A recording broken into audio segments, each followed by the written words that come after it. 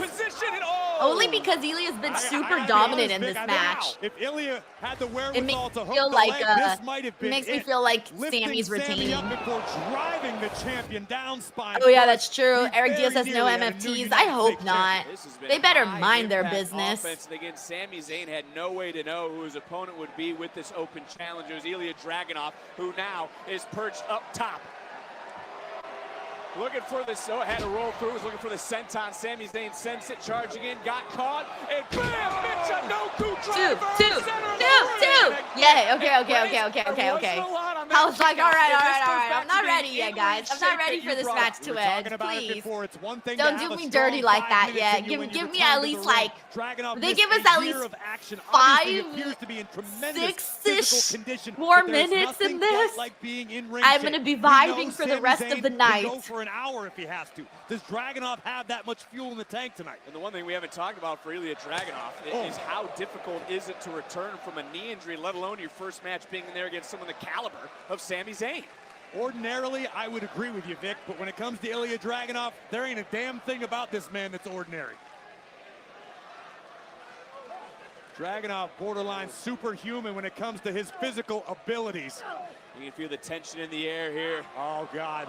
In San Jose, capacity crowd right now. Second championship match of the night. Sami Zayn, relentless with the elbows right to the jaw. Breaking the hold for the moment. Sami Zayn right now.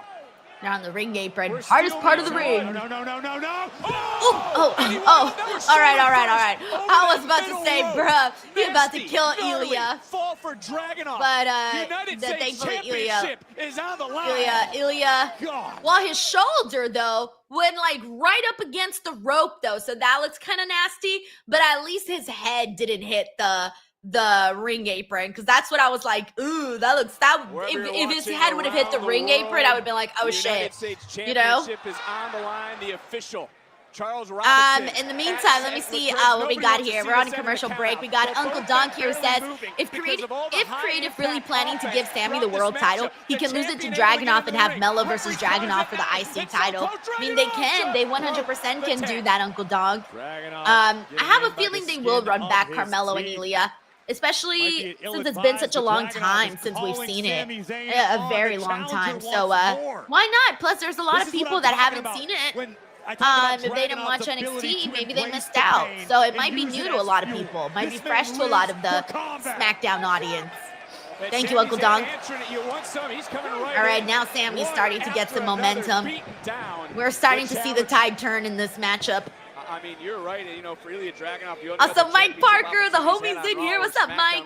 He says, coming in late, but good role for Zelina Vega. She's great at ringside and was going nowhere in the Super Stacked Women's division. Just slid down after the match with Rhea Ripley in Puerto Rico and stuck in the LWO.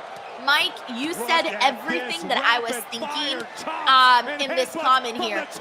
Also, Ilya's just going to town right now on Sami.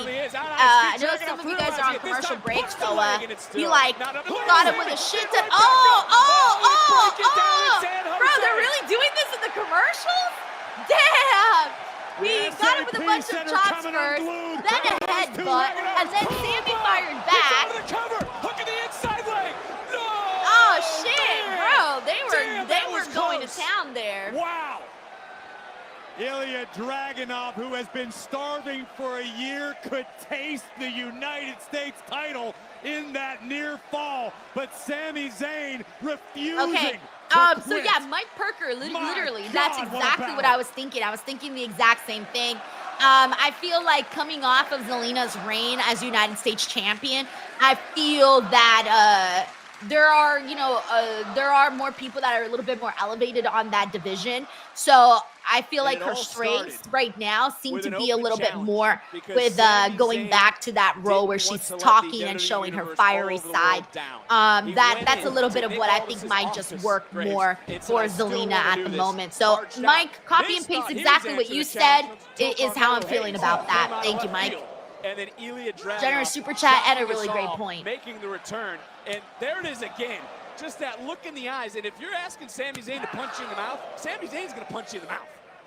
Unfortunately for Sami Zayn, I'm pretty sure Ilya Dragunov is certifiable. The man isn't right. The guy lives to fight. He says, so just in case, even if we if some sort of shenanigans happen later on with Fatu and Drew, this one here tonight, honestly, this match is making up for it. And now what is going through the mind of Ilya Dragunov? What a matchup this has been. United States Championship hanging in the balance.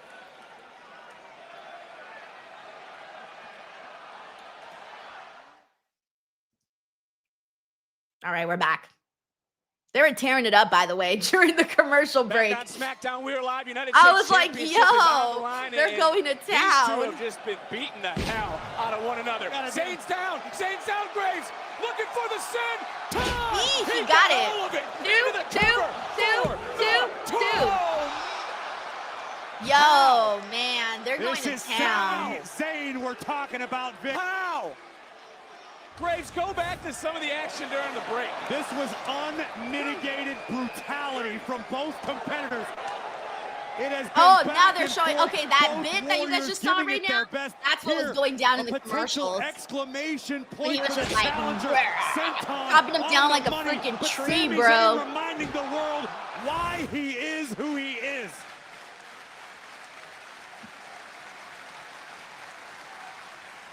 Yeah, I feel that they've made a really good call to bring him back in this open challenge with Sami. Because he's getting to remind people who he is. As this matchup progresses, Vic, I have to ask you once again, what kind of toll is this taking on Sami Zayn? Week after week after week, 7 in a row to this point. How long can Sounds like he's chopping a brick wall. Damn. Like, when did Sami's chest become a brick wall? On the back of your mind, I don't know how he even made it sound like that. Zayn looking around trying to catch his breath, but the man damn, he even grabbed the beard as he slapped him, bro. You talk about an exclamation point. Extra savage. A superplex. Go, get up. Zayn. Keep going. In prone position. Come on, yeah. Here it comes, man. I think he might win. Come on, Ilya. Sami got a boot up just in time. I love that was a matter Sami, of but I don't think Ilya should win. But, man, I'm torn. And now it's Sami Zayn. I think Ilya's gonna fire. Yeah, he moved. Side step by the challenger, turning right back around.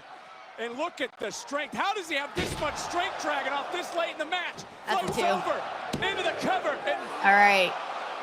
Another near fall. Yo. Let's take a look at this boot from Sami Zayn at the last possible. Fuck, that looked even worse in slow motion. That boot to Ilya, it didn't look as brutal like normal speed, but slow motion, it looks brutal. Here comes Ilya. Caught with a kick by Zayn. Charge it back in though. The big knee fell to the cover. Dude. Is this it? Oh my God. I mean, I just looked up. Guys, this match is like straight fire. Someone just like in shock at the fire emojis right now. You see, like, this is what I mean. Like, these are the matches we want to see.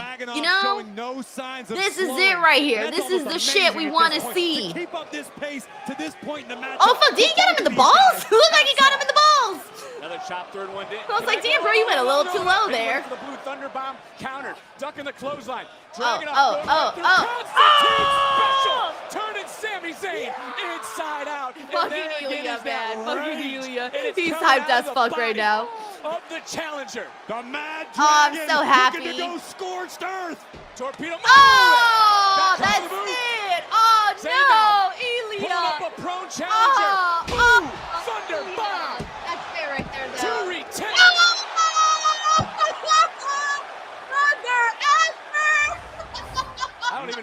say. Let's watch and enjoy again a lunatic kick in midair. Oh my God, guys, what? What does Dragunov do? This maniac kicks out.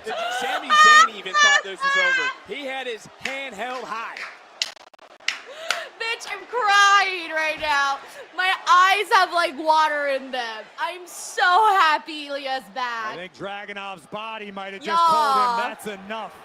Live to fight another Wow. day. First match Wow. back in over a year. Yo, shout out to Infamous Raider Loco is having, I just know he's having the best time at that show right now. Because this match, no.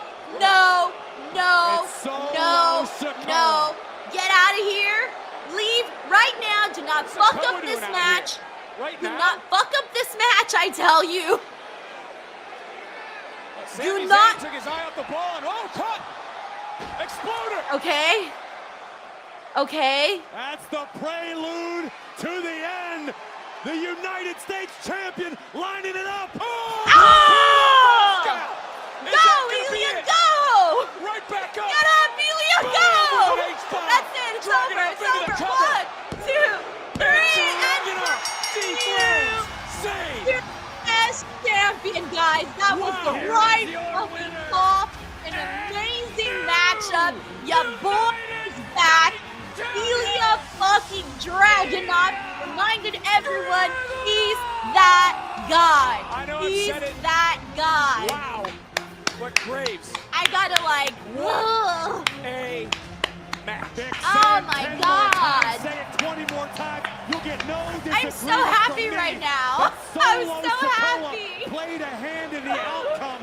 Whether anyone Oh wants to my invade God. or not, Sami took his eye off the ball, was able to recover here. But as Zayn looked to finish the job, boom, Oh my gosh, guys, I'm Torpedo like Moscow, vibing right now. followed I'm in another immediately universe. by a thunder. I honestly, like, I can tell everybody here is like, yeah, exactly, MJ, exactly this. He says, damn, what a comeback. Destructo Khan says, holy effing shit, that was an epic match. Yes, 100%. Like, if Sami was gonna lose the title to anybody, this was the match, this was the wrestler, this was the moment, and this was honestly up there for me, guys, in one of my favorite SmackDown moments of 2025. Like, legit, I ain't even fucking around with you guys. That one's like really legitimately up there. That was like better than half the PLE match that match was better than like half the PLE matches we've been seeing this year. Legit. Who is that? What I didn't see? Oh, it's MFT. Oh, that's fine. The match is over already. I don't even care. It's good. It's good. The match is over. It's all right. It's all right. At least they didn't go out there during the match. I'm good with that. I don't care. This is a damn massacre. After that classic we just witnessed, coming out here and picking up the scraps. And there again we see Solo Sikoa calling the shots. Solo let the MFTs off the chain. Oh, there's Ray. If you guys give me, if they give me Ray and Ilya either teaming together or one-on-one, I might not be able to, I might not make it. I might not survive the match. I honestly might not survive. With an epic I will probably like drop dead of excitement. And the MFTs have been unleashed once again.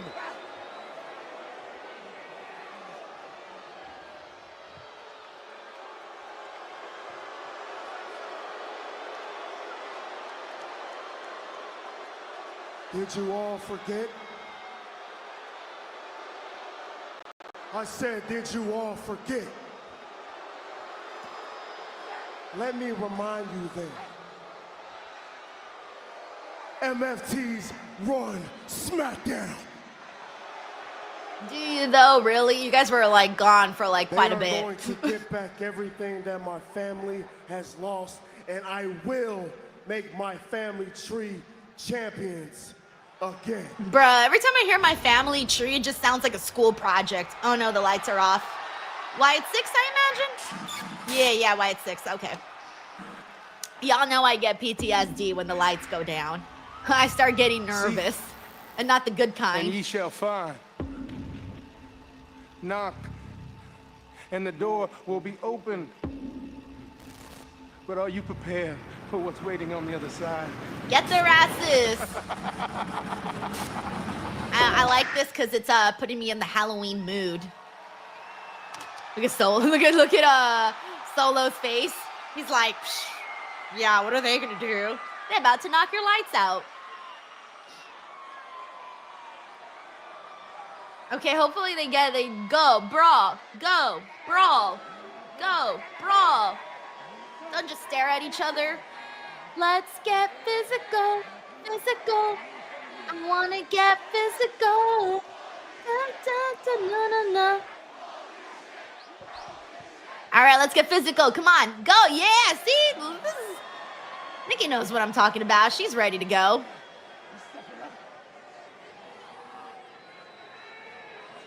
No physicality. Issuing a warning. Aw, come on. Come on. EMFTs. How about the warning that Come Bo Dallas just on. issued, Vic? What the hell is waiting on the other side? You got all these people in there. You should fight. Alrighty, wow. What a rush. All right, guys, give me 1 second. I need to also stop my previous recording. Wait a minute! Oh my God! As Braun Breaker and Bronson Reed speak out. And the futures of Wow, that was a lot, guys. That was seriously a lot, but it was so good. I'm so happy that we got Ilya and Sammy. That honestly made the whole night. And it really bumped up SmackDown to make SmackDown feel like really, really good, honestly. Let me see what everyone's saying in the comments. Let me go through some of you guys' messages. And let me mute the commercials. All right, sorry guys, I'm multitasking here. We got Uncle Donk here who says, what do you think of Gunther versus Ilya? I think Gunther versus Ilya had some of the most magical, violent battles I've ever seen. And I would love it so much if they ran it back. So what I think of it is they should do it at some point. And it would be kick-ass because like Gunther's been away for a while. We haven't really seen. Like, he needs to get back into the groove of things, you know? And he's apparently people are saying he's gonna be the last opponent for John Cena. If he defeats if he has a match with John Cena, you got to follow up strongly with that. And imagine a follow-up with Ilya. Jesus. Anyways, thank you, Uncle Donk. We got Mr. GRK Chef 13 who says, just awesome. Enough said. Enough said. It's exactly how I feel. Uncle Donk says 5'5", no caps. Exactly how I feel. Thank you, Uncle Dunk. Tracy says, love Sammy, but it had to be Ilya. Take all my stars. Exactly. Like, I had hoped for it when Ilya came out, and then during the match, I thought, I don't know. Ilya's getting a lot of, like, offense in on Sammy. So at one point, I thought Sammy was going to retain.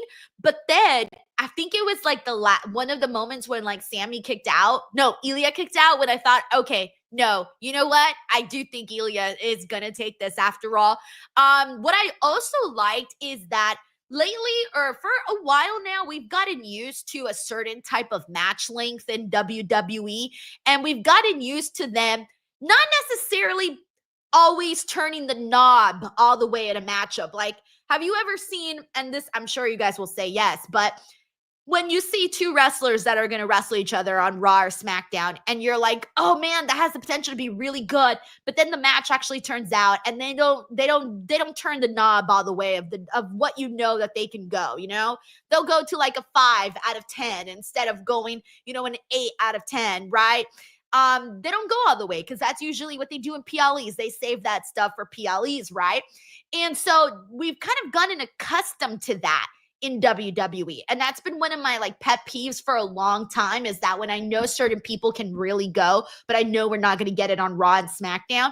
So what I liked about this match with Sammy and Ilya is that they turned that knob all the way to 10 and actually gave us something that was PLE worthy on SmackDown. And again, we don't always get that. So for me, that's what made this even more special. And that was once I noticed, okay, we've kind of gone we've gone harder and we've gone longer. Blue Chew promo code Denise. And that's when I felt, okay, you know what? Ilya has to, like, he's most likely going to be winning this match. Thank you so much, Tracy. Alrighty, let's see what else everyone is saying. Hey, thank you so much, Brian Eli, for reposting the stream. Appreciate that, man. We got Bill W from New York who says that was a great return for Dragunov. One of the best returns we've seen, honestly, for this year. Jay Hunch says their chemistry was a 10. They gotta run it back, baby. Run it back. I don't care. Run it back. Like, that's it. It was an instant classic and an instant matchmaking moment. All right, we're back on SmackDown. Thank you, Jay Hunch. Crowd on hand, just like it was during our most recent. And we also have Jose Trinidad who says Ilya versus Melo. Exactly. Everyone remembers their amazing matches, and we want to see them.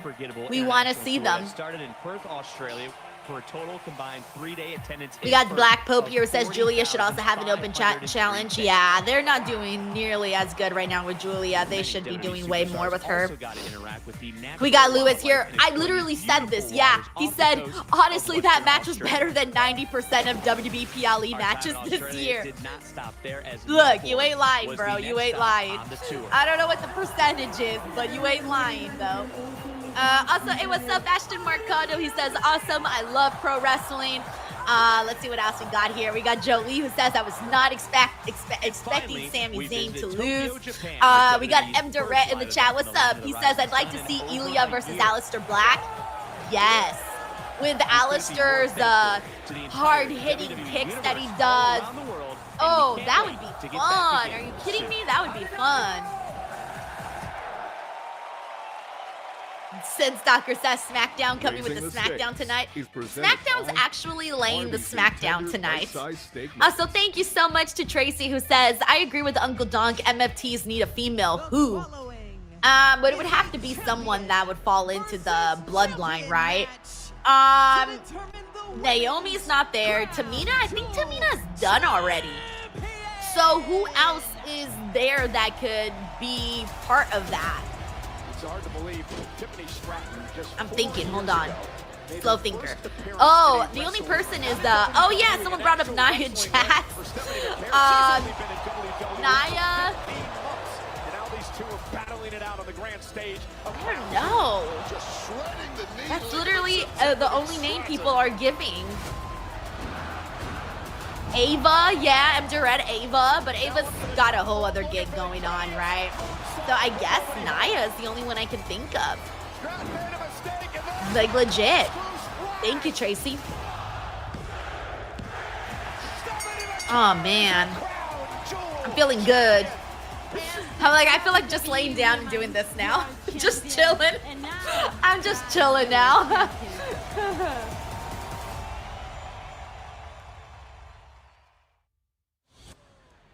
Guys, I'm here with WWE Women's Champion Tiffany Stratton. And Tiffany, we saw you suffer a rare setback at Crown Jewel. So does that loss to Stephanie Vaquer affect how you move forward as champion? Kathy, I'm not going to pretend like I'm happy about losing, but no. Stephanie Vaquer is a great champion, and she took me to my limits. But I've been undefeated for the past year, so one loss does not define me. And I'm still the WWE Women's Champion, so I am focused on what is next. Oh. That's inspiring and all. Kiana but James. At the end of the day, you still lost. Julia's so manager. Into words that you'll understand. That loss is precisely the reason why I offered my professional expertise to Stephanie and not to you. Bro, you offered your professional expertise to Tiffany like a month ago. Premium talent like your United They States already forgot? Julia. She is the type of high-value investment that pays off every single time. Or maybe it's because you know that you don't have it. What's that saying again? Those who can do and those who can't teach. Represent. Oh, I guess. Capable of getting the job done in the ring. Okay, then prove it. Face me in a match next week. Okay. Gladly. Bye. Bye. Well, we'll see if that one gets made official. But look, one loss Tiffany Stratton has the highest win percentage of any WWE superstar in 2025. .944, 17-1 record. Yo. This year, look at that. 7. That's actually, I like this fun fact. They finally gave us a good fun fact, guys. Usually they give us a shit-ass fun fact. But I want to take it back to what we just saw a few minutes ago between the MFTs and our WWE Tag Team Champions, the Wyatt Six. There's a war brewing, Vic. This is going to get ugly. And that certainly is. I don't really want to talk about it. I don't want to hear about it anymore. What I do want to Hey, hear what's up, Dan Jackson? He says, funny take. Add Jada Parker to the MFT. City Machine Gun. Oh, man. Happy anniversary. She'd be kick-ass, actually, if she did. She would become the leader. I'm sorry. She would replace Solo. She's got far more attitude. Thank you, Dan. You know what? We should celebrate. We should celebrate by winning the WWE Tag Team titles again.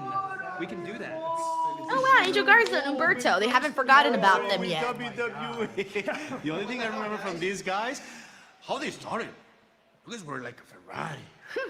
But since then, you guys look more like my grandfather's lawnmower.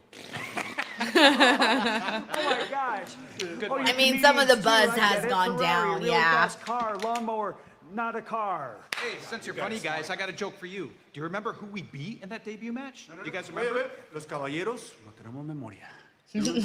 No tenemos memoria. Yeah, it was you guys. It was we said we don't have memory of that. How about we make it a yearly thing? And tonight, since it's the anniversary, we can beat you guys today's again. the anniversary? Oh, shit. Yeah, we're pretty sure. Wait for your game. Okay, we'll wait for our game. Wait. This thing's coming up. I just remembered something. Guys. Well, this is going to be high octane. I think I forgot someone's birthday. Hold on.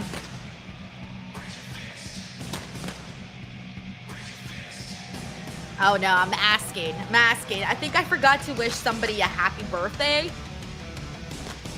But I'm like trying to remember right now. I'm like, wait, did their birthday pass already? Because right now when he said 1 year ago, I remember what I was doing 1 year ago and I was like, wait. Oh my gosh, but what date? Introducing first. Oh no.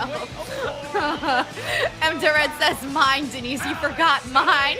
Ryan Sully says it was mine, JK. Guys, you know, I really. Oh, okay. No. All right, I'm gonna have to check Facebook, guys. I'm gonna have to check Facebook because I remember that when this match happened, I was celebrating this person's birthday. It's hard to believe it's already been So I'm years. like, wait, if City it's 1 Machine year Guns anniversary debuted in today, WWE, then as that I means that christened them, person's birthday your is either favorite today tag or team's coming up favorite or it tag passed. team. But a tall task ahead. Can they repeat history? This is quite a gift, not only for the Motor City Machine Gun, so to speak, but also the WWE We got Universe. Ex-Unpopular who says the Motor City Machine Gun should have went to AEW. They've had a couple of good moments in WWE, but I think for them, they were in they've been in this business for such a long time that I think going to WWE was more so a very well aware of the headlines, you know, like these two men have like made cementing the fact that they made it, right? Like they made it to WWE. You know what I'm saying? Like that's what it feels like. So I feel like they at some point probably, you know, always wanted to go, and finally getting that moment, that opportunity meant a lot to them. Solidified so much of the work that they did throughout the decades of wrestling that they've been in now. But I do think that given the tag team division in AEW and given the Motor City Machine Gun style, I do think they would have thrived very nicely in AEW. From what happened last year is thank you so much, Chad, for the nice comments. Shout out to my T-Swift t-shirt, guys. Yo. You've been very familiar with the game of Shelly and I love Sabin, this but shirt. it's right now. The shirt's Rose Garza's kick-ass. taking control. Look, Alex I was Shelley so is happy. asleep I on wanted the to floor buy back it in a when we were size in large, though, because I wanted to make it into a dress. But they sold out of the size large. So this one's actually pretty huge, and I think it's like your a favorite smaller tag team's medium. favorite tag team is the amount of tape that has been studied on you. It's a medium. It's a medium, but it's kind of big. I actually fucked up. I should have gotten the small. I feel like you either do small or large. Like you either do small so that it's like a cute little compact shirt, or you do a large so that it's a dress, you know? So I did a medium, and now it's like not cute and compact, and it's not a dress. It's just right in between. M. Tourette says that medium is eating you up. Exactly. Like, it has to either be really big to be a dress or small to look like a shirt. But the medium is neither cute little crop top nor a dress. It's just right in the middle. A new look, a new move, a new scheme of some sort.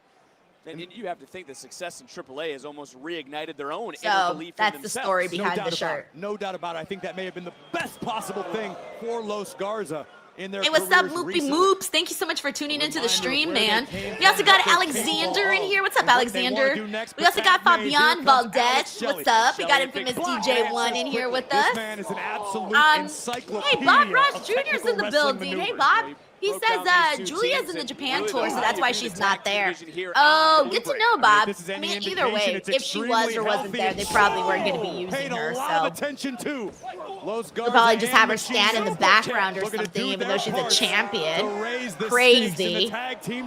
Which team's walking out with the Thank you, Bob, for the super chat, man. Hope you're doing good. Alrighty, let me mute the commercials. And in the meantime, is there anybody in here that has been hanging out in the stream, whether you're new or whatever, and you haven't gotten like a shout out or some sort of acknowledgement? Please let me know in the chat so that I can give you some love. We got Dawn. Hey, Dawn. She says, Denise, WWE posted on their IG, so limping to the back, helped by Charlotte and Alexa. Hope she's not injured, but by her face, she was in a lot of pain. You don't think she was just selling, that they were just selling that? They might just be doing that. And where was Zarya? Was Zarya there with them?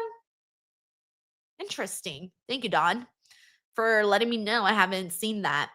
All right, let's see what we got here. We got Eric Diaz who says Raw and SmackDown is getting better. Yeah, man, I hope so. September was brutal, guys. Like, September was just kind of hard. Like, across the board, there was it felt like there was hardly no interest in wrestling. It felt like there wasn't really much happening, and I was noticing it everywhere, like on social media. I was noticing it on YouTube. I was noticing it everywhere. So hopefully things right now with the getting better should be a little bit better. So yeah. Hey, what's up, our Bauer 25? Thank you for being here and for joining the stream. Great default, by the way. We got Super Froze also with us. Oh, thank you, MJ. Says this chat is the best. Thank you so much, man. Bob says she was just selling it. Okay, good. That's what I figured as much, that she'd be selling. I don't think they would have posted a video of that if she was like legitimately injured. If it's like coming directly from WWE's account, it would make me feel like it's like they were selling for sure. Alrighty, let me continue going through some of the comments. Hey, Lindsay White is with us, says, give me a yes, please.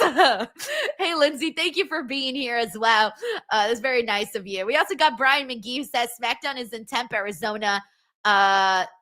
Is in Tempe, Arizona, and then Glendale, Arizona. That's right, because Brian's going to be going to the show. Yeah, thank you. Hey, what's up, Ryan Murray? He says, Denise just arrived. Did you happen to see the photo of John Cena posted of Tom Brady and Peyton Manning? They were basically each other's biggest rivals. Thoughts? Ooh, so, because John Cena always does like those pictures to kind of crack the code, right? Like Easter egg kind of photos. So if you're saying like, I didn't know that Tom Brady and Peyton were like rivals or something. Like, I'm not that in football world. I'm a casual viewer. So thank you for letting me know that, because I wonder if that means that his greatest rival would be the other person on the other side of his last match, right? That's what people are going to probably think. Especially if you're trying to dissect his post. All right. Let's see. Let me continue going through some more comments here, seeing what everyone's saying. Hey, Raphael Smith is also with us today. Raphael, hope you're doing good, man. Nice to have you on. Hey, we got a super chat from John Taylor. John, I hope you're feeling better, by the way. He says, hi, I'm new here. Where's my shout out, Denise? JK, I just got here. Present. John Taylor is now present. John, thanks for tuning in, man. I hope you're feeling better. I know you've been sick, so hopefully you're not working Friday, Saturday, Sunday, and can use these days to like relax and gather up some more energy. Thank you, John. All right, we're back on Smackdown. Since he almost got his and we're teeth still knocked watching down Los his Garzas throat versus the by a Motor big City knee Machine from Guns. Angel. As a matter of fact, let's go back and They had relive that said moment. that Look they at were that. doing Had impact, not to mention Lindsay Virgil White on says the deep outside cut with a from kick. Wrestle Talk.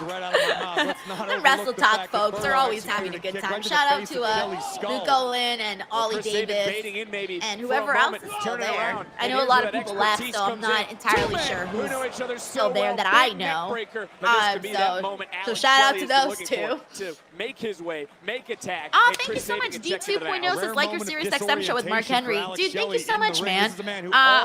We'll both be on tomorrow, so very excited to get Mark's thoughts on Ilya Dragunov's match with Sami Zayn. Can't wait to get his thoughts on that. Championships defended. Steven Marchuli says, Denise, you have the pencil, book Cena's last match. Fuck, I probably would have gone with AJ Styles, to be honest. Like, after what we saw with that match, I would have loved for that to be him.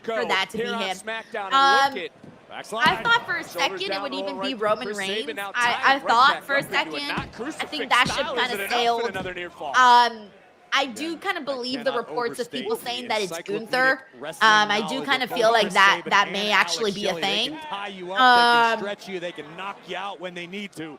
One of the reasons they're one of the greatest tag teams I'm trying to think if there's someone else that I would say would be it. I know for a while I also thought it would be Drew McIntyre. That was another person who I thought. I know some people have even thrown out the idea of Dominic Mysterio. Somebody even threw out the idea of The Rock. Again, I don't know. Those are all so many different kinds of people, different kinds of stories, different kinds of competitors. that I just don't know at this point. Damn, I feel like in hindsight, maybe it should have been AJ, unless it comes out someone being so amazing.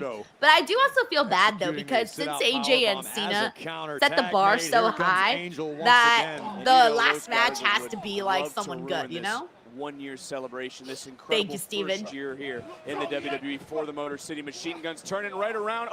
We got Jolie here says I miss Liv Morgan. Me too. I love her. Don says Joe Hendry. I feel like incredible. It would be a cool moment for Joe, and he's talked about like the significance of that. But in the grand scheme of things, I don't know that it really makes too much sense in like this world, you know, this world, not the interview world, like this world here. But we'll see. For SmackDown. We got Bob Raj Jr. here with the super chat. Thank you, Bob. He says, I have come to the realization that they might be saving Bianca Belair for the Royal Rumble. At least I got Io and Steph to enjoy. Damn, I can't imagine her being out for so much longer, though. Like, October, November, December, it's still 3 months, and then I forget the date of the Rumble, but usually it's towards the end of the month. Looking to fly. Nice, Umberto flew. The Motor City Machine Guns. So, and Los Garzas are rolling yeah, it just feels like such a long time. I hope she's part of women's war games because she's so good in war games. Like she's been a part of them before. So I would want to see her be part of that again. I don't want her to be out for so long. She's legitimately my favorite. So, but she does work very, very hard. I know she was injured. She does need, you know, slower paced schedule. So I get it if she doesn't come back until January. It will go by fast, even though it feels like forever from now. Thank you, Bob. We got Jimmy here who says John Cena and Rey. Dude, if they did John Cena and Rey Mysterio, I would actually love that. I would love that. Motor City Machine Guns win. That match was like, eh. It was your SmackDown tag team match. It was your SmackDown tag team match. Make what you will of that. What a way to celebrate for this duo here on SmackDown. From the top rope, Alex Shelley, Chris Sabin. Oh shit, what? Jake Rouse says apparently she still can't bend her finger. Damn, what? Jesus. I always thought that like a finger injury wouldn't be... I didn't think it would keep someone out that long, you know?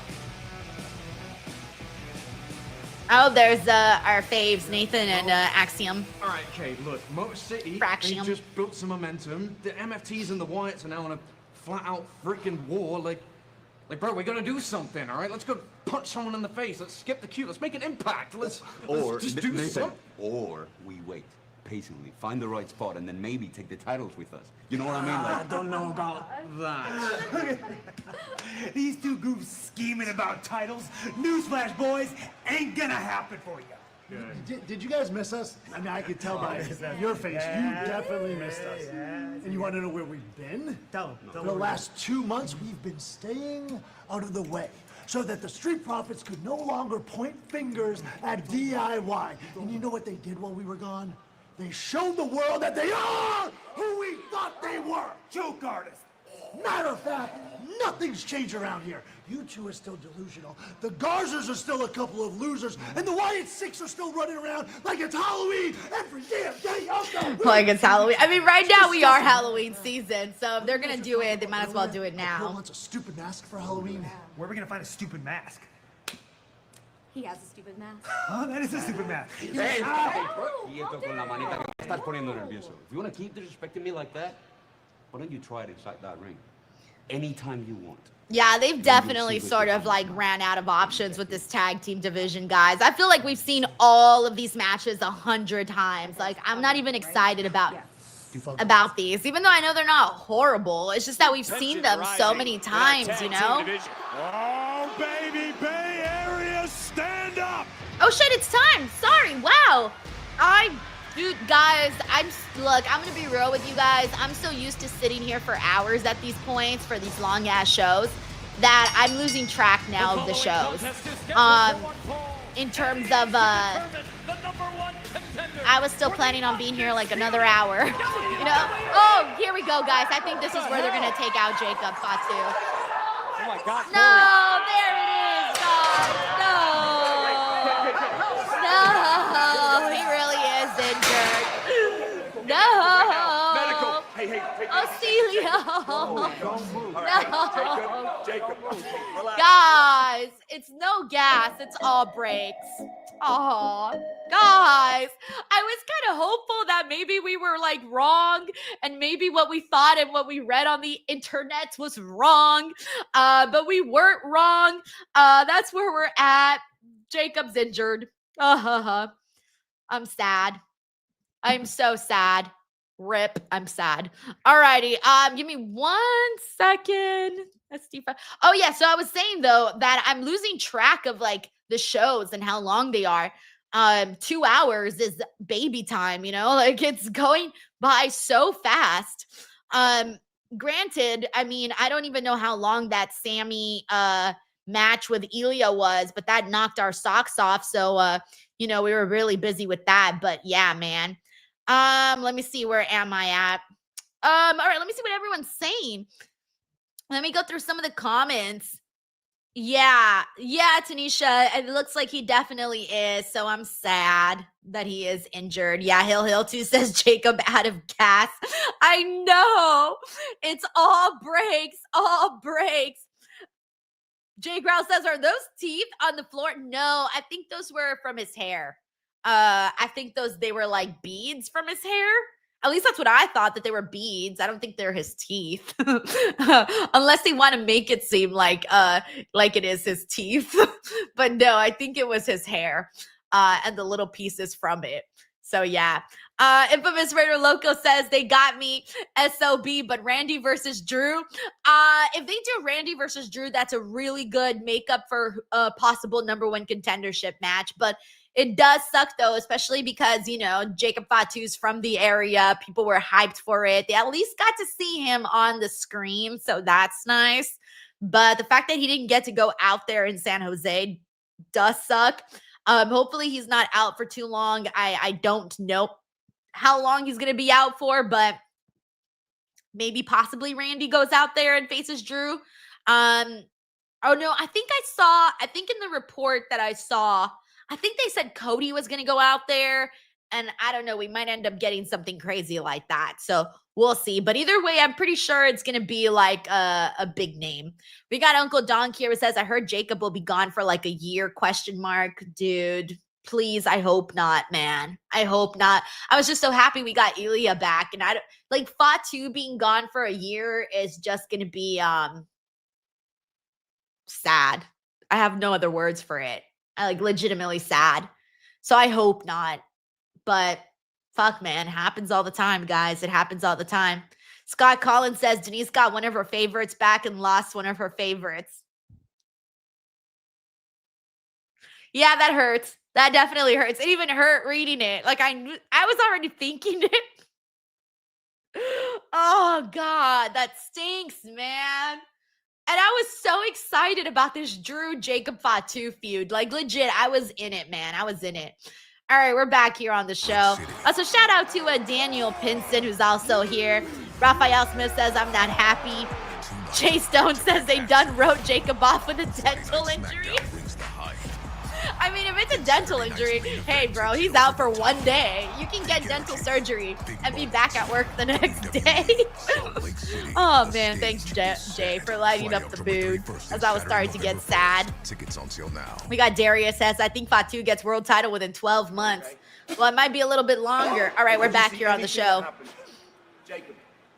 He's spitting out blood. Take it easy, Jacob. They're here to help you, all right?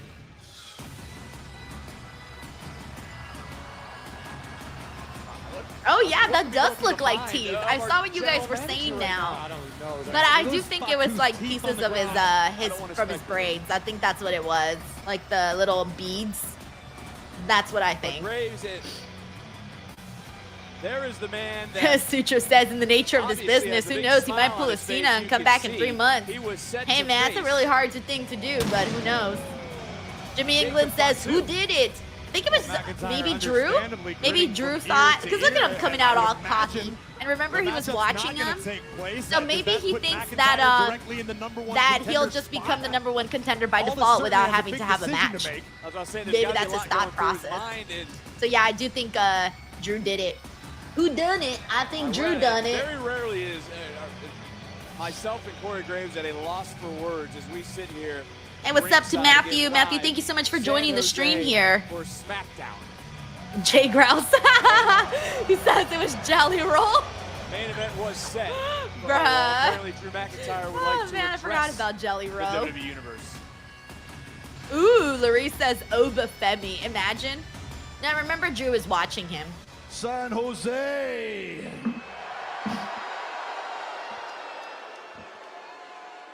It appears your boy, Bleeding Gums Fatu, is no breaks.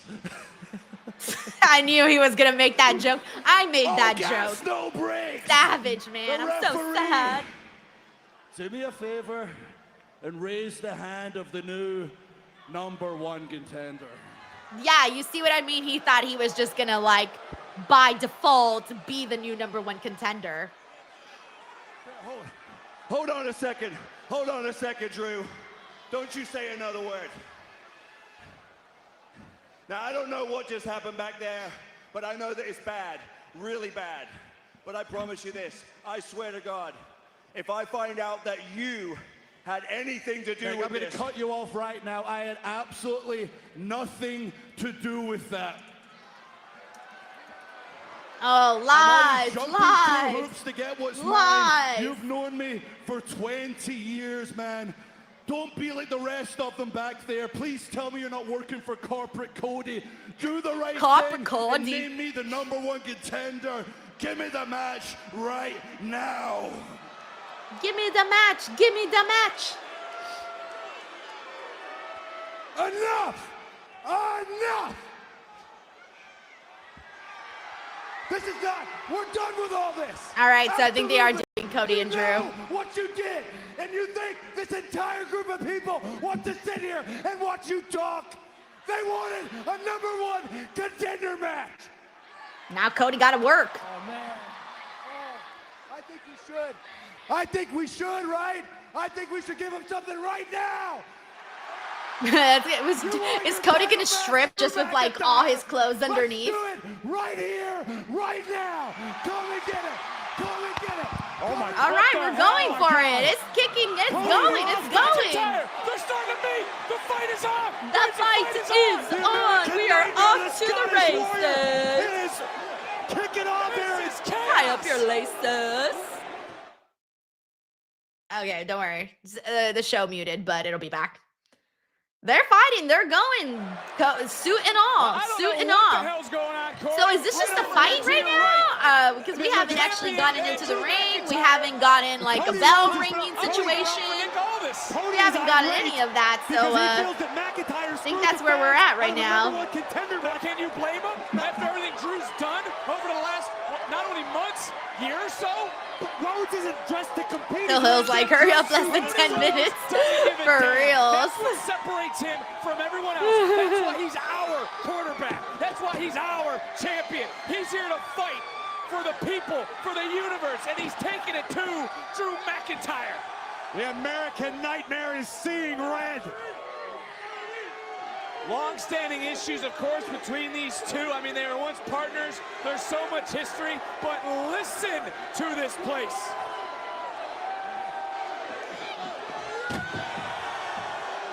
Rhodes taking McIntyre on a tour of the SAP Center. Hey, I don't mean to get technical about anything, but you saw Cody Rhodes look at the official. We haven't heard a bell. Nothing is sounded. The official hasn't looked one way or another.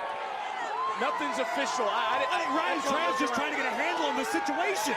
I'm not blaming him. I'm just letting everybody know nothing has officially begun. This is truly a fight.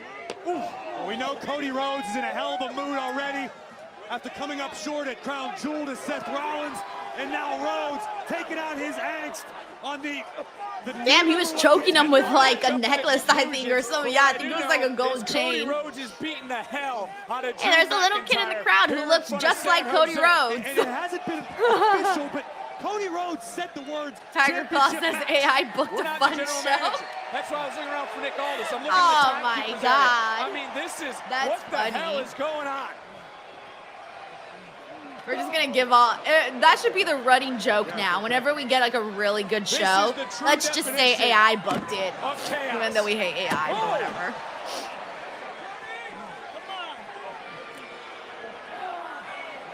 Scratching his back and everything. Out of the way. Okay, we're down to 8 minutes left on this show. Think we're back now from commercials in just a second. We unfortunately have no answers compared to when we just left you a moment ago. We're still trying to figure out what the hell's going on, but what we do know is Cody Rhodes and Drew McIntyre have been beating each other all over the S&P Center, all over San Jose.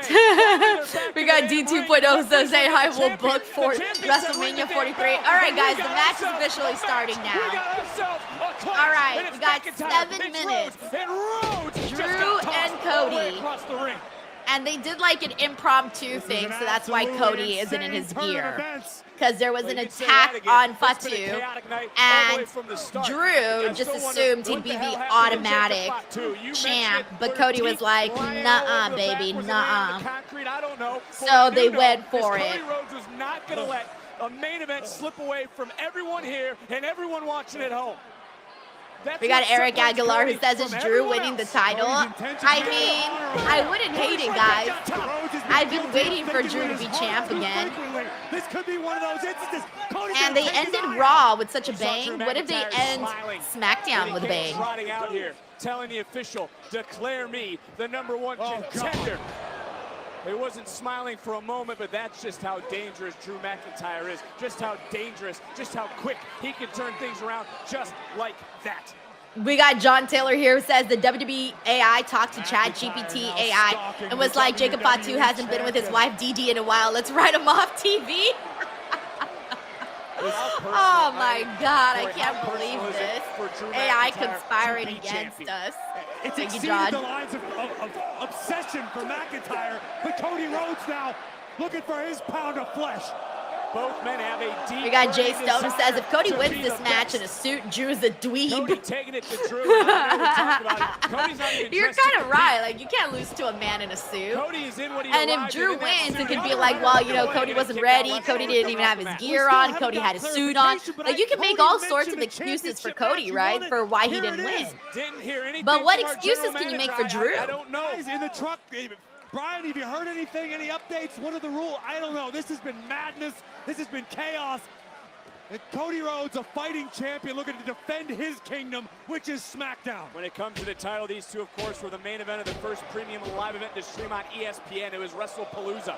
McIntyre on that night was very close. Becoming champion. Just shot DDT. Just dropped the champ. Into the covers, McIntyre. McIntyre, and no, that left shoulder just off the mat.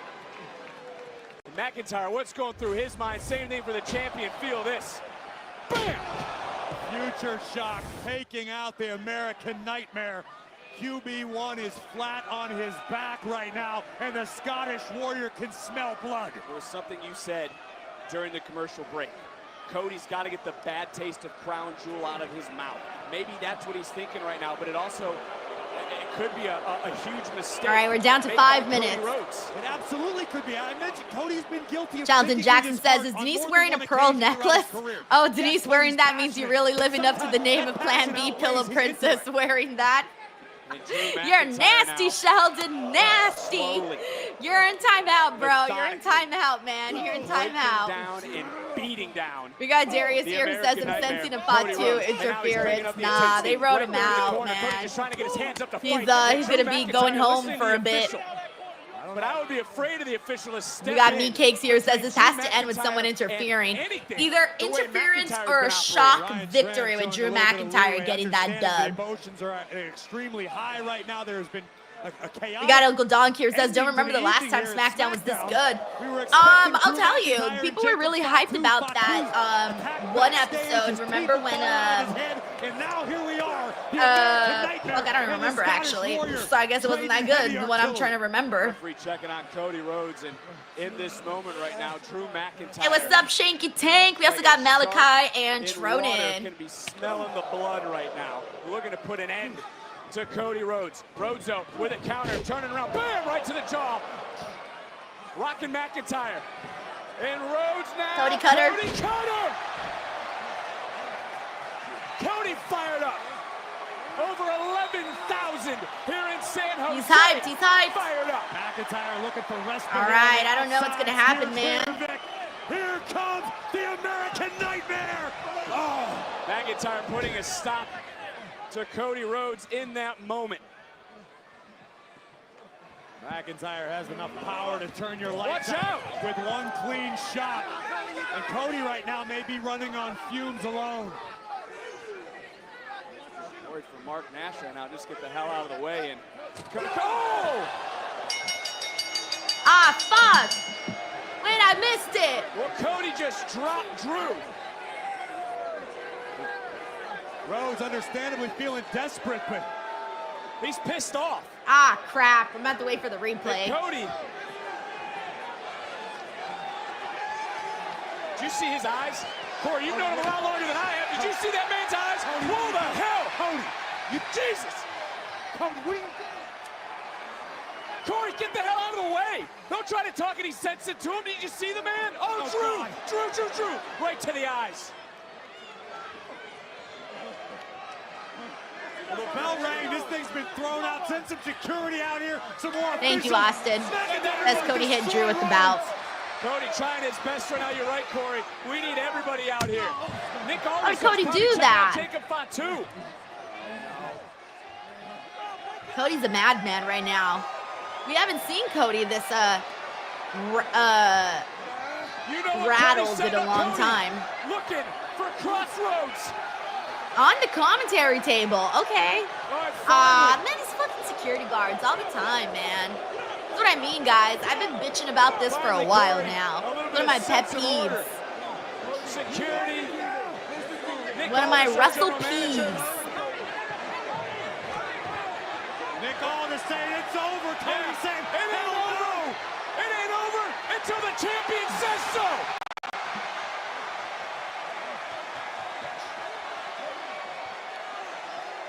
Drew again dropped by Rhodes. The American Nightmare holds the high ground. Cody Rhodes once more. Not bad, honestly. I feel like this was just a fiery start. I mean, fiery end to SmackDown. But I want to see the replay of the part that I missed. Back down 1 inch. He brought the fight right to Drew McIntyre. And you can see the eyes of McIntyre. All right, so they're definitely going to have to run this back, guys, for sure. Get a real match. Probably. I'm guessing maybe at Saturday night's main event, because isn't that what's next? And then they have Survivor Series, and then I think then it's the next Saturday night's main event, but that's the John Cena one. So we kind of got a lot happening at the moment. 1 second. Let me go ahead and get everything queued up. But before we get everything queued up for the post show and for all of that, not sure how many of you guys have seen my QR code here. I've been forgetting to put my QR code up, so this time I did have it throughout the entire show. But for those of you who are watching on your desktop or on your TV or wherever you're watching, well, except your phone, because your phone, you can't scan a QR code on your phone. But if you've got your phone available and you do want to scan the QR code, that does take you to my Wrestling Clips channel, which, by the way, right now is doing very well. It is growing slowly but surely. So if you guys want to get in there, make sure you become an OG follower of that. We're currently at 63K. So not 63K, 6,300. There you go. 6.3K. That's what I meant to say. 6.3K at the moment. So it is growing. So make sure you get in there before 10K so that you can be an OG of Denise's Pieces. And if you're watching on your cell phone and you're like, hey, how do I join? Just search Denise's Pieces on YouTube. My smiling face pops up and you can go ahead and subscribe there. But we are putting out tons of content there. So please do check that stuff out. But now, hey, y'all know what time it is. It's time to play the Blue Chew ad. Are you having technical difficulties in bed? Are you tired of being counted out, tapping out, or simply jobbing out? Get out of developmental and get drafted to the best sex you ever had with today's podcast sponsor, Blue Chew. Blue Chew is the original brand offering chewable tablets. These erection-enhancing tablets help men achieve stronger, harder, and longer-lasting erections for sexual activities. And Blue Chew is putting its money where its mouth is and offering you a month free. The process is simple. Sign up at BlueChew.com, consult with one of their licensed medical providers, and once you're approved, you'll receive your prescription within days. Blue Chew tablets are made in the USA and prepared and shipped directly to your door. You can take them anytime, day or night, so you can plan ahead or be ready whenever an opportunity arises. The best part, it's all done online. That means no visits to the doctor's office, no awkward conversations, and no waiting in line at the pharmacy. Remember, hard times breed better men. So make life easier by getting harder and discover your options at BlueChew.com. And we've got a special deal for our listeners. Try your first month of Blue Chew free when you use the promo code Denise. Just pay $5 shipping. That's promo code Denise. Visit BlueChew.com for more details and important safety information. And we thank Blue Chew for sponsoring the podcast. Hey, what's up, everyone? Welcome to the Smackdown post show. It's your girl, Denise Salcedo, and I am joined by Robin Lundberg. And damn, Robin, what a night. But before we get into it, how are you? I can always rise to the occasion right after Blue Chew. Promo code Denise. Oh my gosh, Robin, dude, I feel like we had probably one of the better Smackdowns of the entire year today. There was so much that went down. We had the return of Ilya Dragunov, which followed an incredible match with him and Sami Zayn. We got to see Cody Rhodes and Drew McIntyre basically brawl it out to close out the show. Sadly, unfortunately, though, they did write off Jacob Fatu, who had a reported injury, and it looks like he is officially out for the time being. But man, what a great show. Robin, how did you feel overall about what they did on SmackDown today? Yeah, I mean, I think the Dragunov bit is the one that's going to stick with people from this episode for a number of reasons. One, they bring him back after such a long absence, but not only do they bring him back with a payoff. So he answers that open challenge with Sami Zayn. And once you did that, you kind of had to pull the trigger on it, which they did. I was doubting it. I was like, are they going to do it? Are they going to do it? And then they did it.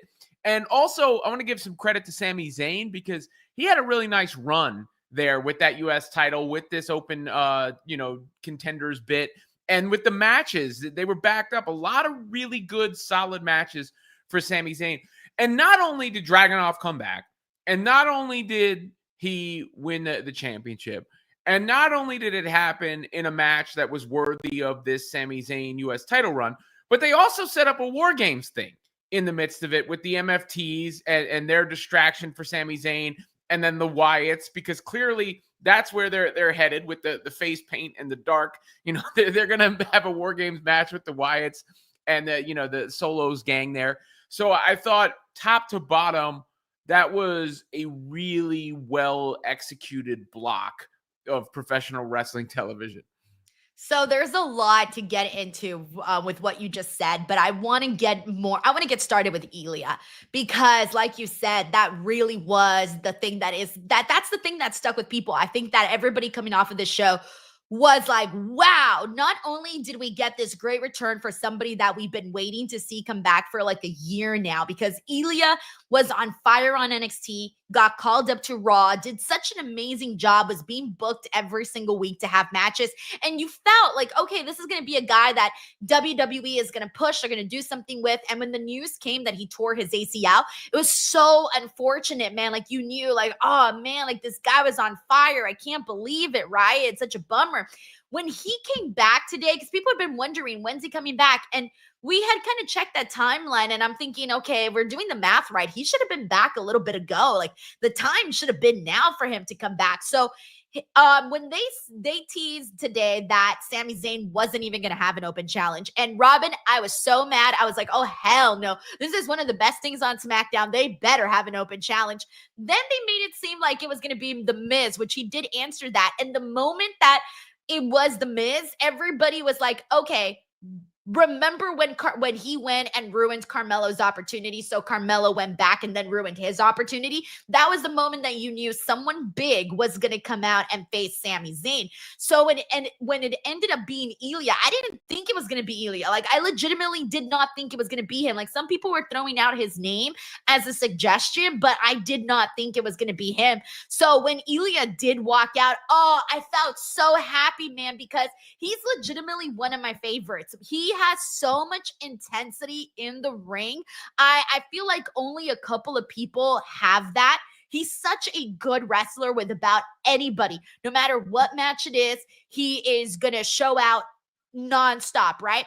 I think today was a really good way to bring him back because he reminded everybody what he could do. Sami Zayn was the perfect person for his return because they were able to go out there and truly have a matchup that, for multiple reasons, is why I loved it. So the reason I loved this match was because this was, honest to God, this was a PLE match. This was something you could have seen on WrestleMania. Like, that's how good it was. Like, they went full throttle on this. In words of Jacob Fatu, all gas, no brakes. That's what this match was. And it was a reminder of who Ilya Dragunov is. And after this, not only did they remind people who Ilya is, but this was also such a great chemistry between Sami Zayn, and it's an instant classic. And then also now I want to see more of Ilya and Sami Zayn, but he is the new United States champion. It was 100% the right call. If you're going to have Sami Zayn lose to anybody, it should be him. And now there's a world of possibility of matches that he can have with different people on the show. Robin, when you think of the SmackDown roster, who are some of the potential matches that you want to see Ilya face against? Well, you know what I'd like to see is him continue the challenge. Because, you know, in bringing him back, it played to his strength. It's kind of quiet, right? Like, it's not like we were, you know, it wasn't vignettes. It wasn't all this stuff. There wasn't a lot of smoke around it. He comes back and has the great match. But I would like to see him then extend that same thing, you know, that respect to Sami Zayn and what he did, because I think that would continue to enhance what he does best. So it could be Carmelo Hayes. And, you know, there's a lot of guys on the roster that you could have a good match with Dragunov, obviously, because of all the things you outlined. But to me, the vehicle is maybe a little bit more important, because that allows him to continue doing that without having to have it rooted in a feud or any of that other stuff, and can focus on the part of him that is his strength, while you refine the rest of it around it. Because I do, for him to get to the next step, there probably has to be a personality takeaway, you know, an enhancement to the overall package and everything like that. But in the meantime, you rely on what he does best, which is why you put the U.S. title on him. And then, you go ahead and continue that open challenge. I think that would work really well. You're 100% right. They have to do it because it's truly a gem on the show. And that's what honestly made me look forward to tuning into SmackDown, was seeing Sami Zayn go and defend the title. And I like the element of surprise of you never know who it's going to be. And because Ilya has been gone for so long, there's so many people that he hasn't wrestled in a long time, like Carmelo Hayes, or people that he's never wrestled before. And like, I'm looking at the SmackDown roster and some of the people that I think would make great matches for him, like Aleister Black. He's somebody that should be in there with him. Axiom is another one. Hell, bring back Javon Evans. I was going to say Javon, not on the roster, but that's like perfect, I think. I'm with you. Carmelo Hayes, we mentioned just now, but of course they have massive history, so that's definitely one to go with. Rey Fenix was also part of the past one, so there's something there too. Again, the SmackDown division, those are pretty much like some of the names you're most likely to see there, but still, regardless, they're all fresh matchups, and it's a bummer too because we are losing Jacob Fatu though. Like, I don't know how long Fatu is going to be out for, but they officially wrote him out today. He was supposed to be in a match with Drew McIntyre that a lot of us were very excited for. However, reports came out that he was injured and that he would most likely be written off of the actual matchup today, which they did do really late into the show. He was attacked backstage. I think we all know it was Drew McIntyre because he came out all cocky thinking he was just going to win the title by default. But it does suck, Robin, that we lost one. We gained one, but we lost one in terms of people that are very enjoyable to watch in the ring. But with Fatu being out, how are you feeling about that?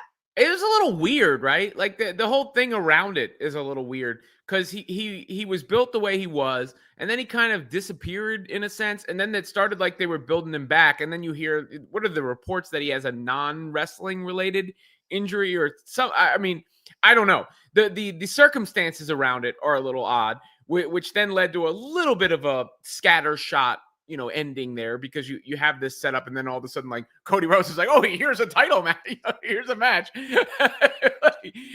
and I mean, it was salvaged. It made for a good ending. They were fired up and all that worked well. And they didn't bury Drew in the process or none of that. But I do think the circumstances around the Fatu thing are a little strange, and it made for a non exactly logical ending based on what had been the seeds that had been planted.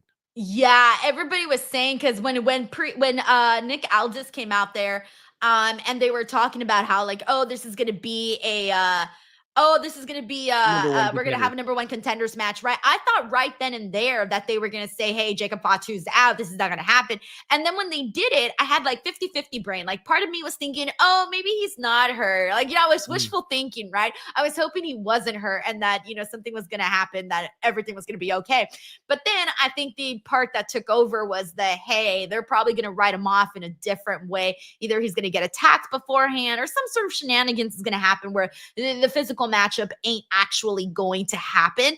And so once that played out, we kind of knew, okay, I knew the moment the attack was happening because Fatu had a backstage interaction with Cody, and I'm sure you saw all the way in the back, Drew McIntyre was like watching him. So you knew, okay, the attack is coming. So right before the match, we see it. He's taken out. He's all bloodied out. And then that was it. Like he's going to be gone for whoever knows how long. But it sucks because Fatu, Robin, was he came in and like you said, so high, like so high. Like things were going really well for him.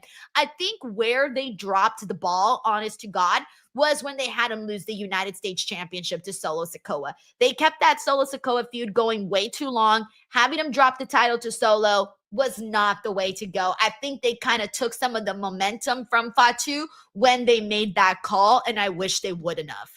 It's also hard to judge for me when somebody's injured or whatever the case is, because you didn't get a chance to redeem that or change that or take it in another direction because it gets cut off at the pass. I mean, he basically, they had set up him and Drew. They had set up the fact that he could be coming for Cody. It seemed like he was poised to continue to do the big things, and then an injury or whatever it is out of everybody's control. So you can't really ever get the momentum back. So I mean, I have a hard time judging something like that just because it wasn't decided. It wasn't determined. It wasn't played out to conclusion. It was unfortunate circumstances, and hopefully we learn more. Hopefully it's not serious. Hopefully, but the fact that it's mysterious is a little worrisome to me. Yeah, of course. Of course. We got Day Day the Mexican here who says, don't be sad, Didi. Can fill in and be the Samoan kitty cat on Team Swifty. Hashtag Deaf Riders versus Stream Swifty. Thank you, Day Day. You're so funny. We got John Taylor here who says the WWE AI talked to Chat GPT. Oh, I read this one already. Oh, so then I missed Day Day's super chat earlier. My apologies. We got Sheldon Jackson here who says, oh, I read that one too. All right. We got Sheldon here who says, Denise, what is timeout? You took it there. So no, you go to timeout, you little nasty. Plus, there is no timeout in the DWO. I sent Sheldon to timeout during the watch along. We got Nell D here who says, I want Triple H arrested tonight. For what? I don't know. Did you see? So we had like these, I don't know if you saw the report that came out that it looks like WWE is going to start using AI for their creative and storytelling and stuff like that. Yeah, I did see it. Yeah. So we were making a running joke during the watch along that because today's show is actually really good, we were like, oh, did AI actually book this? So I don't know what happened there, but yeah. We got Mike Santini here who says, just wanted to say thank you for everything you do. Thank you so much, Mike, for all the support and being a DWO member now for 9 months. Also, a great default there. We got John Taylor here who says, you're pointing at the Mick Foley, not the QR code.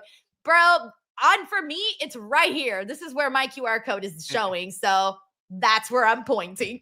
We got Bob Ross here who says, I like how SmackDown went ahead and announced Blake versus Soul for the Women's NXT North American Championship before NXT did, unless it was on purpose. I thought they had already announced the matchup. Did they not already announce the matchup? I don't know, but I'm sure it's not, wasn't a mess up. And you also have the NXT announcer calling the show. So True. That makes sense and has a little continuity.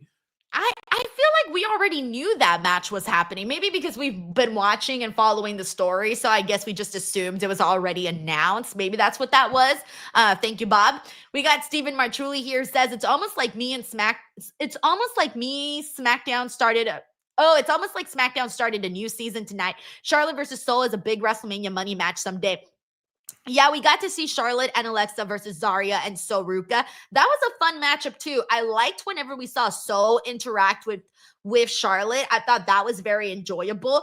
She even busted out a Soul Snatcher, not just inside the ring, but also on the outside of the ring. How'd you like the match and the chemistry that you saw there? Yeah, I mean, that was the best part to me, that she hit the Soul Snatcher there and got the interaction with Charlotte. I mean, it's like a tale as old as time. It's become a recurring theme. You have the NXT person come up, they have the match with the legend, they look good, they come up short, and that's just kind of, but it's a good formula, right? Like the reason you repeat it is it's a good formula. So nobody comes out looking bad. Charlotte gets the win with the figure 8. Soruka gets to look good against Charlotte Flair and get a message like from Steven, looking forward to the future. That's basically everything you're looking for in a match like that, I think so too. I think they did a good job. Now, the only thing that I want to see more of is, I've been saying this a bunch and I'm going to keep saying it until they start doing it. I want to see more creative segments between Charlotte and Alexa. That's the next thing that I mainly want to see. But, oh yeah, and Soul and Zarya officially breaking up. Those are the two things. That's it. I don't ask for much. All right, we got Yatik Sahu. Hey, Yatik, thank you so much for being here. He says, damn, who joined the SmackDown writing team again? A fire show, Sammy versus Dragunov is what happens when you let the superstars wrestle. That's what I've been saying. Robin, do you ever feel like, and I was saying this, so I'm curious if you feel this way. Do you ever feel like you see a match that's been announced and on paper you're thinking, oh, this is going to be really good. But then instead of going a full 10 in the match, they go like a 5, where you're just thinking, had this been a PLE, they probably would have gone harder. I feel like I think that all the time. Do you?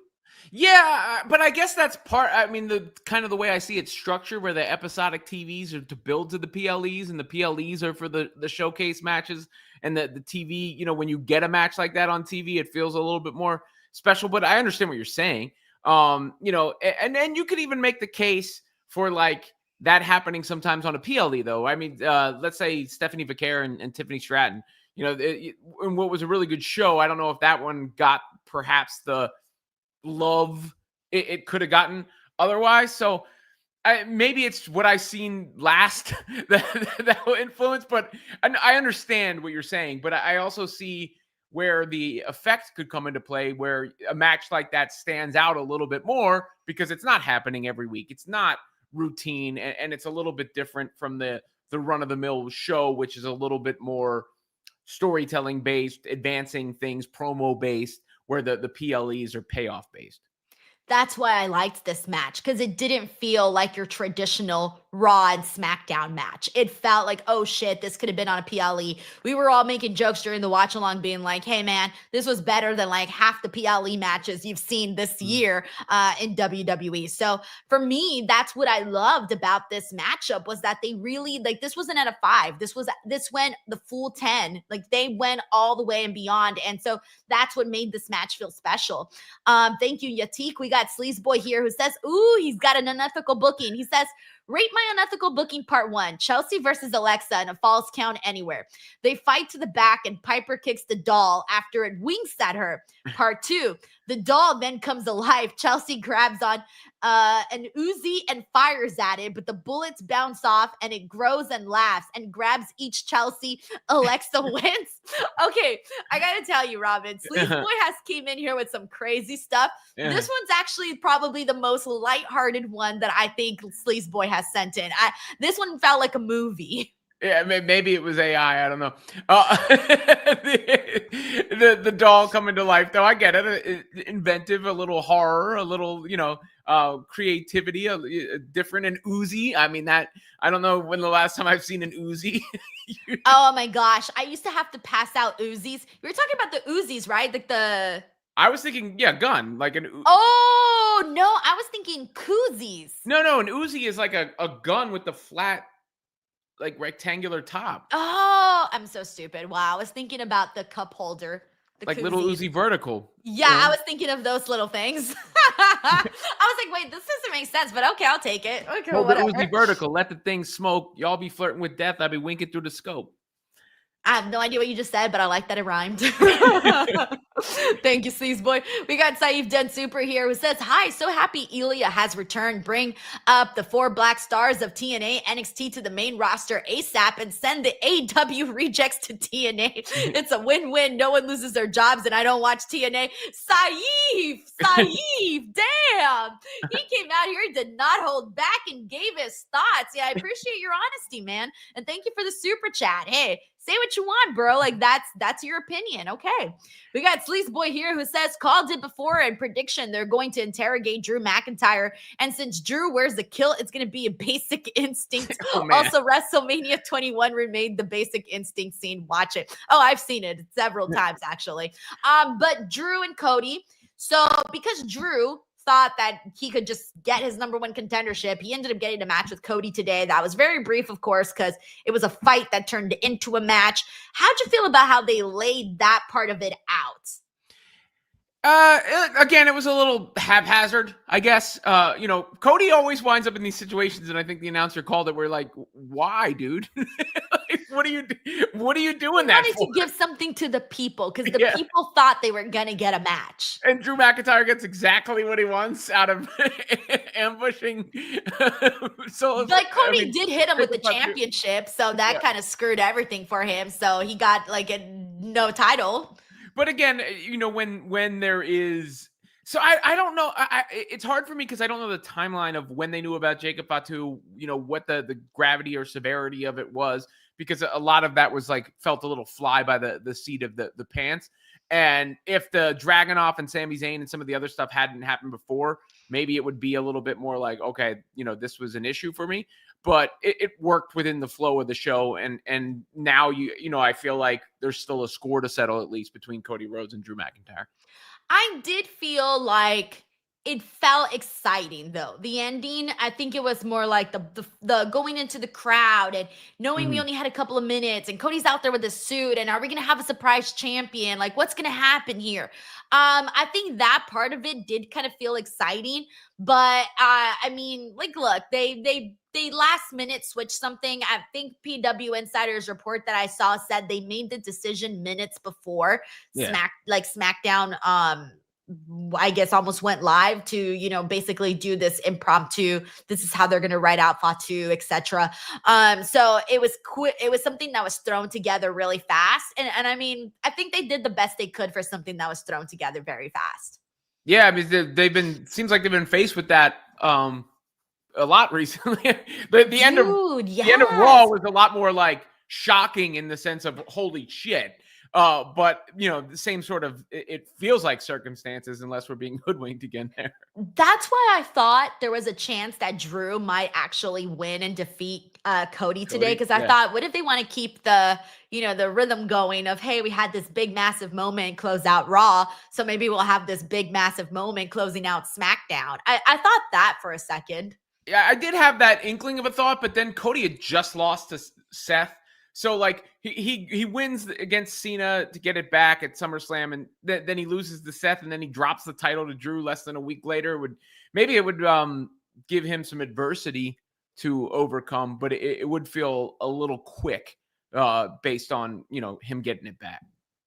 Thank you so much, Saif. We got a Sleets boy here who says, called it before and prediction. They're going to, I'm sorry. I already read that one. My apologies. We got Saif Dun Super here who says Phoenix and especially Penta are not rejects. Definitely not. They're very talented. Saif also says TNA as a senior PGA tour circuit would be fun. What? Golf. Oh no, that's terrible. No. Thank you, Saif. We got Tracy here who says, I like that it rhymes. LMAO, love you, girly. Yeah. Thank you, Tracy. We also got David Primero here who says Blake Monroe on SmackDown is gold. Wish she had a segment with Tiffy Soul on SmackDown would be lit, especially for the U.S. title. Also, Zelina Vega looks like Scarlett. What do you WYT? So, okay, we kind of touched on a lot there with what David said. So, yes. The SmackDown women's division needs more women. We say this every week. If we had Blake Monroe officially there, it felt good seeing her like in the vicinity of that division. And then I would have loved to see, obviously, more. I want to see her and Tiffany, her and Charlotte. I want to see it all, right? So I'm with you on that. Zelina Vega is officially paired off now with Aleister Black. They had a really cool little vignette today where they had like a snake and everything. How'd you feel about that? I think that was my second favorite part of the show. Really? Yeah. You know, the vignette. The vignette. Oh, you shit. know, it gives them a little purpose. It builds on what happened with Aleister Black getting the win in the match. And how do I put this eloquently? I found the aesthetics of Zelina Vega with the snake to look cool. Blue Chew promo code Denise. Okay, we can read between the lines of what Robin is saying. yeah, she looked good. So that I think, I don't know. I feel like it gives them both some natural life and pizzazz that they didn't have individually, and I thought the vignette was presented well. So I don't know where it goes from here, but I'm so much more interested and invested in them as a pair than I was in them as solo acts. Yeah, I'm 100% with you. And the way that I felt was I just didn't feel like Zelina was at that level that some of the other women are on the show. And it was kind of starting. I noticed it in the match that she had with Chelsea.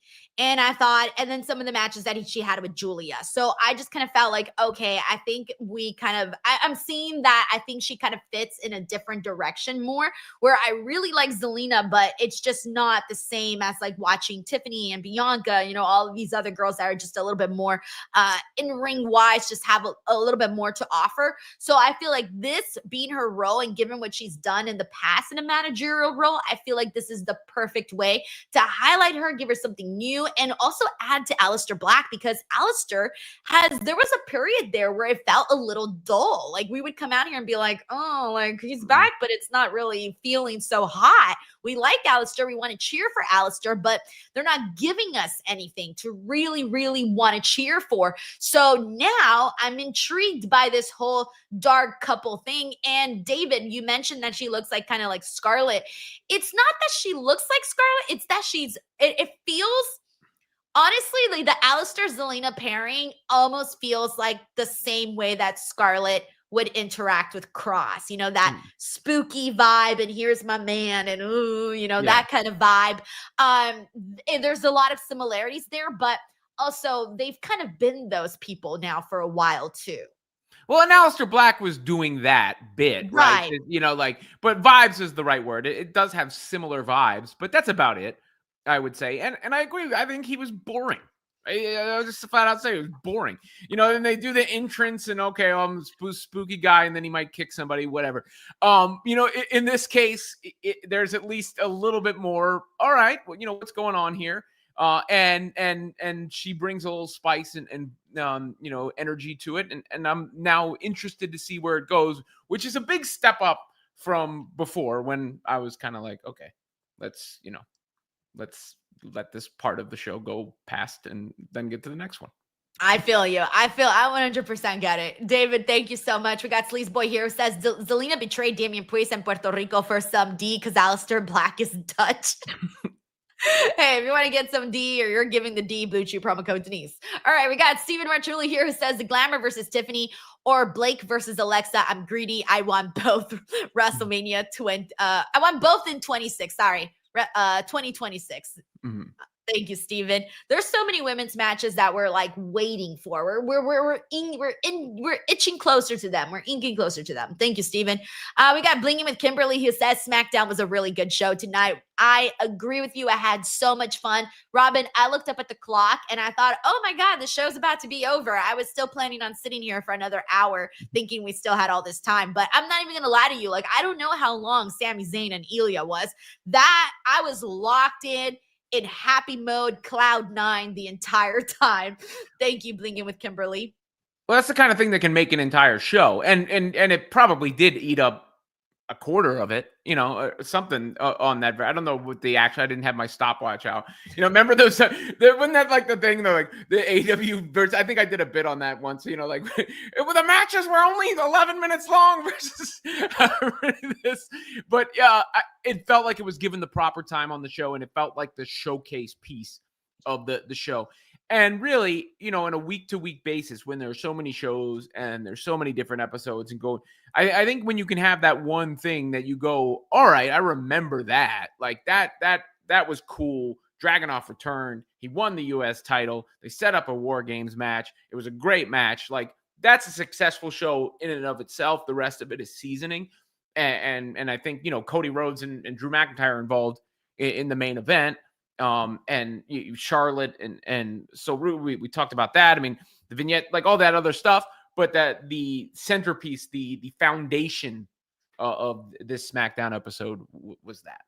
It's like you can actually remember things from this SmackDown. Like if I bring up this SmackDown in a couple of months, people are actually going to remember it. It was a great, I feel like Ilya's return and the match with Sami was honestly one of my top favorite SmackDown moments of 2025. It's up there with my favorite Raw SmackDown moments of 2025. So I'm just happy that we got that. But the other thing that I do want to mention, and you mentioned it earlier and you mentioned it right now too, was the potential War Games match between the MFTs and Wyatt Six. I don't know that I'm feeling that as the War Games match. I don't feel like either MFTs or the Wyatt Six are that popular to me. Like, maybe I get it, like everybody loves the Wyatt Six, but just both of the two groups don't feel big enough to be the War Games match. I don't know. Am I the only person who feels this way? Because like even hearing you say that, I was like, like it made me like, it bummed me out. Like I was just like, oh, that's the War Games match. Yeah. Well, okay. It ain't gonna headline War Games. But on the card. So I don't know, because when see, but that's not good. I feel like if you're gonna do the men's War Games and that's the men's War Games, like wouldn't you think that would be headlining the show? Well, it can't. I mean, like just what you just said, it's not. There's not enough juice. So then let's not do it. Either group, but yeah, why can't it be on the card as a War Game? I guess I don't know. I feel like the War Games on the other side might have gotten messed up by everything else that took place. Seth and all of that, yeah. Because, I mean, you naturally had the Vision and then, you know, the Usos and Roman Reigns and CM Punk and that group of characters. So I don't know what happened there, or if there's a possibility that that's a match and it's not a War Games match. But given the number of participants, it just makes sense as a War Games match to me. And then they'll sell the card around something else. You know, is Cena scheduled for that one? I was hoping he'd be in a War Games match. Yeah. So I looked at, by the way, side note, but I looked at tickets for his final. Oh, I looked too. It's like thousands of dollars to try to get a seat at the top, you know, because DC's right. You know, it's only a few hours for me. I was like, you know, and like, man, like the nosebleeds are like a grip, you know. Oh, hell no. Like, but I feel that if you are a massive John Cena fan, people are going to be, you know, spending. But also, I would just wait and see if those ticket prices go down. Honestly, just like wait and see. Because I know people have been saying that they wait until last minute and they get like a drastically lower price on tickets. I'm testing it out, by the way, for Monday Night Raw. I'm not planning on going, but I've been following the ticket sales, like the ticket prices. So I'm keeping an eye out on it, and I'm going to see if that plan actually works. I think it does, but not for a novelty thing like this. Not for like a John Cena retirement. Yeah, because you know it's his last match. Like for a big, like, let's say a SummerSlam or a WrestleMania, one of those events where people buy the tickets early and they go crazy, and then maybe as you get closer to the card, people drop out or they don't know what to do. You can capitalize in that fashion. I don't know how much they'll come down given – you know, the ticket is good to say I was at John Cena's last match, no matter what happens otherwise. Yeah, I think so too. People are going to go crazy. Alrighty. I think we basically covered everything from Friday Night Smackdown today. So a fun show, a good show. Happy that we tuned in and we had a great time. Welcome back, Ilya Dragunov. Let's go. That's a wrap for us today. But before we finish everything off, just a friendly reminder to everybody that if you haven't subscribed here to the channel yet, make sure to subscribe. Also, if you enjoyed this video, there's now a new feature where you can hype videos up on YouTube. So if you see your favorite video from a creator you really enjoy, hype it up, guys. You don't lose anything and it really helps us out. So if you enjoyed this video or you enjoyed any of my videos that I put out in the last 7 days, because it's every 7 days you get to hype a new amount of videos, hype them up. It really goes a long way. So thank you in advance for anybody doing so. And then Robin, tell the people where they can follow you and check out your work. Yeah, Robin Lundberg over on YouTube. Robin Lundberg on socials. Well, the Robin Lundberg, I think, on Instagram, because somebody's got that. And then I do have the Ring Rascals thing. I got up and running with my kids. Got to keep populating that, but like to plug it because we you know, I love those guys, those rascals. Aww. I think we'll end on that note, guys. Alrighty, everyone. I'll see you guys back here tomorrow for Wrestle Dream coverage. Catch you guys on the next one. Bye, everyone. Yeet.